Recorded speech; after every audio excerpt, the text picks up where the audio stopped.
ચાંચેડામાં બે બાળકીઓના શંકાસ્પદ મોત મામલે નવો વળાંક સામે આવ્યો છે.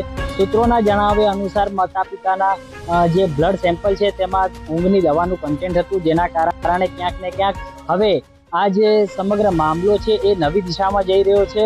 કારણ કે આ પહેલા એવા આક્ષેપો થઈ રહ્યા હતા કે ઘનશ્યામ ડેરીમાંથી ખીરું લીધું અને ત્યારબાદ એ ખીરામાંથી ઢોસા ખાધા બાદ આ જે છે તે માતા પિતા અને તેમની બે બાળકીઓ જે છે તેમને એની અસર થઈ ફૂડ પોઈઝનિંગની, અને ત્યારબાદ પહેલી જે 2.5 મહિનાની નાની બાળકી હતી તેનું મોત થયું અને ત્યારબાદ બીજી જે બાળકી છે 4 વર્ષની તેનું મોત થયું. ત્યારબાદ આ સમગ્ર મામલે સમગ્ર અમદાવાદ તેમજ ગુજરાતમાં ભારે ચકચાર જગાવી દીધી હતી. ત્યારે માતા પિતા જે છે તેમને પણ ફૂડ પોઈઝનિંગની અસર થઈ હતી અને તેમને હોસ્પિટલમાં એડમિટ કરવામાં આવ્યા હતા. ત્યારે હવે સમગ્ર મામલે જે છે તે પોલીસ તેમજ એએમસી તેમજ ફૂડ વિભાગ દ્વારા તપાસ કરવામાં આવી રહી છે.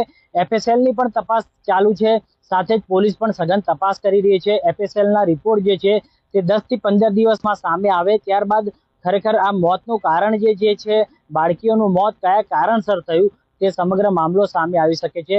કેમેરા પર્સન સાથે ચિંતન સુથાર, સંયમ ન્યૂઝ, અમદાવાદ. વધુ વિડીયો અને સમાચાર જોવા માટે ફોલો કરો સંયમ ન્યૂઝ.